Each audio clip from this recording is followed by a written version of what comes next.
Hello and welcome back to another video. Today I'm going to be taking a look at Sahara Gaming's Pro V gaming headset. So this headset has a budget price but an awful lot of premium features. So let's go ahead and get it unboxed. Just before we go ahead and get the headset unboxed, I wanted to let you know about the price. The MSRP is $39.99 in the UK, although I did find it on sale in Amazon today for £32.80. So you can see the specs on the back of the box. We've got fairly large speaker drivers at 57mm. The impedance is 32 ohms, sensitivity 102 plus or minus 3 decibels, and frequency of 20 Hz to 20 kHz. Okay, let's go ahead and get things unboxed.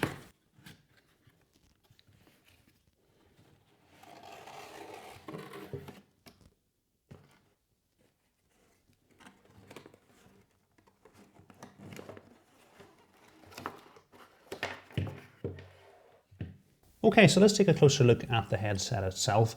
And I think the first thing to say is this does not look like a headset costing only £32. It looks like a much more expensive headset. And the reasons I'm saying this is the amount of padding. If you look at the ear cups themselves, they've got a fairly large cutout for the ear, and we've got very thick padding. So these look like they're going to be fairly comfortable to wear. And you can see the Sahara Gaming logo in the ear cup itself. Also along the top of the headset, we've got the Sahara Gaming logo, and again, lots more padding here as well. It's a very thick layer of padding. So again, these look like they're going to be fairly comfortable to wear. The headset is adjustable. All you need to do from the side is pull it forward, and you can hopefully you're going to be able to get this to a fairly comfortable position. You can see here as well, we've got the Sahara Gaming logo, and we've got this blue stripe as well. And this will light up if you plug the USB cable in. You're going to have a blue LED lighting here. Coming from the headset, we've got a single cable, and it's nice to see this is a fairly thick braided cable. I'll go ahead and unwrap it. We've actually got a fairly long cable. It's 1.5 meters in length, and then coming from the end of the cable, we've got two connectors. So the first connector is a standard 3.5mm jack, which is going to work on your computer, your tablet, your phone, or any other device. One of the nice things about this headset is it's just plug and play. There's no software at all needed to use it. The USB connection is solely to power the LED lighting on the headset. So if you don't want LED lighting, there's no need to plug it in. So I'll go ahead and plug this in and give you a look at what the LED lighting looks like. Okay, so I've gone ahead and plugged in the USB cable, and what you can see, we've got a fairly attractive blue LED lighting on the side of the headset itself. I'll go ahead and dim the lights and give you a better look at that.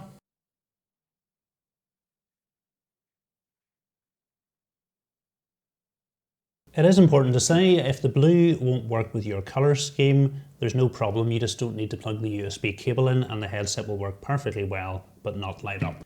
So I think it's fairly clear the headset has an awful lot of great features, but I think the most important test for any headset is what it actually sounds like.